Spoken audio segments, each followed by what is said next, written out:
Mr. President, what I came to talk about today was a bill that we did pass a couple of weeks ago as we get ready for Police Week early in May, I think the week of the 9th of May.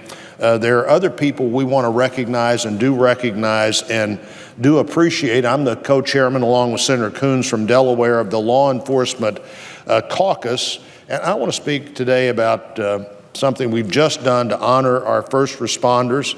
Really, I want to start by recognizing the first responders from my state, from Missouri, who lost their lives in the line of duty last year. In Missouri, 4 law enforcement officers died in the line of duty. Deputy Sheriff Stephen Brent Hawkins of the Harrison County Sheriff's Office, Trooper James Matthew Bava of the Missouri State Highway Patrol, Sergeant Peggy Marie Veloso of the Bell Fountain Neighbors Police Department, and Officer Ronald Eugene Strickmatter of the Lakeshire Police Department lost their lives.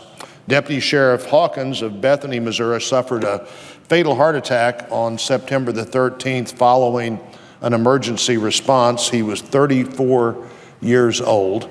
Deputy Sheriff Hawkins suffered that attack after returning home from his shift that included a search of a residence and the surrounding property. He had served as a deputy sheriff for 3 years. He's survived, Mr. President, by his wife, by his daughter, and by 3 sons.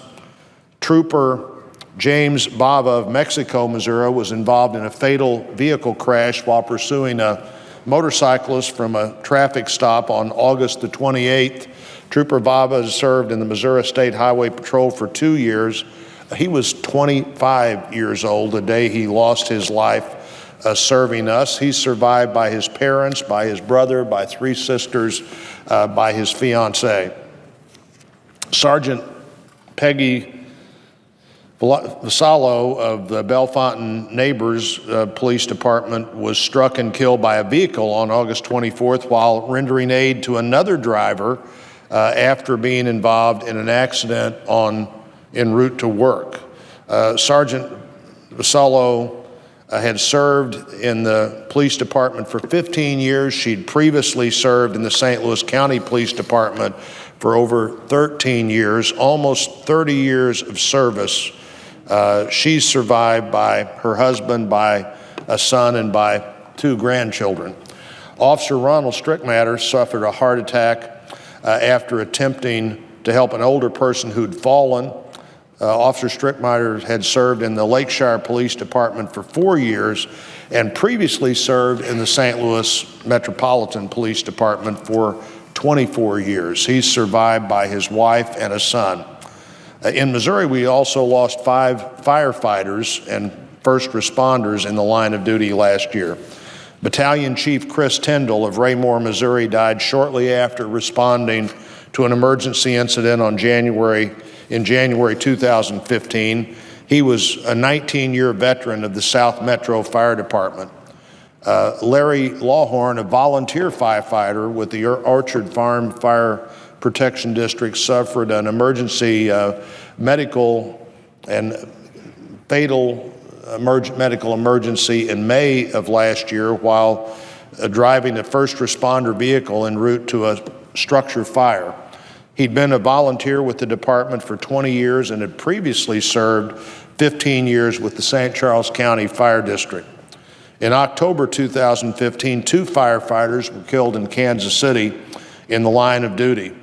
Larry Laggio, a 17-year veteran of the Kansas City Fire Department, and John Mesh, a 13-year veteran of the Kansas City Fire Department, were able to save 2 residents from a burning apartment complex before a wall collapsed on them after they had evacuated other people from the building. EMS pilot Ronald Richter of Lynn, Missouri, was killed during a flight operation in March 2014. He was inbound to pick up additional crew members at St. Louis University Hospital in a medical helicopter when his helicopter crashed. Early this month, I introduced the Fallen Heroes Flag Act, which creates a program to provide a flag flown over the Capitol to the family of firefighters, law enforcement officers, members of rescue squads, our ambulance crews, and public safety officers who lose their life in the line of duty. I want to thank my colleagues for unanimously passing that bill last week. The House had already passed a similar measure introduced by Congressman Peter King, and I hope to get a final bill on the President's desk in very short order. Our nation's first responders put themselves in harm's way to keep us safe, and we mourn the loss of all those who give their lives in the line of duty. We can never in any way fully repay the debt we owe them or that we owe their families. These are people who go to work every day with the greatest goal for their family being that they come home safely that day, with more reason to worry about that than most of us have. All we can offer instead is just our gratitude. My hope is that each flag that's flown over the Capitol and provided to these families will be a lasting symbol of our appreciation and a fitting honor to those who really embody the very best of what we stand for as a nation. One other thing I want to mention as I conclude, the Silver Star Service Banner Day.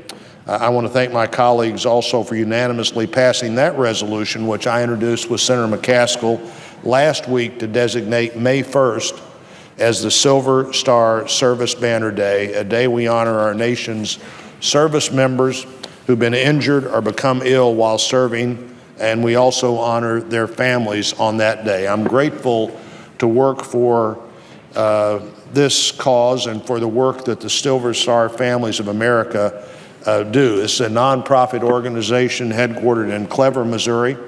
In 2004, that group began its work to remember, to honor, and to assist members of the armed forces from every branch of the military and from every war. This organization assists veterans who've suffered physical or emotional trauma from war and distributes Silver Star flags and care packages to wounded veterans and their families. Our military men and women put their lives on the line to defend our nation, and many have done so in ways that really result in tremendous personal cost for them and their families, from loss of life to injury to trauma of all kinds. On Silver Star Service Banner Day, I hope all Americans will take a moment to reflect on the countless sacrifices and appreciate the blessings of freedom that this service have provided. We salute our former and current service members and encourage all Americans to do the same as we see the presence of the Silver Star Service Banner in the window or a Silver Star flag flying in the front yard. Those who serve us deserve and should receive the gratitude of the nation, whether they serve us in the military or first responders, and the Congress in the last few days has been able to step forward and recognize those who serve in unique ways.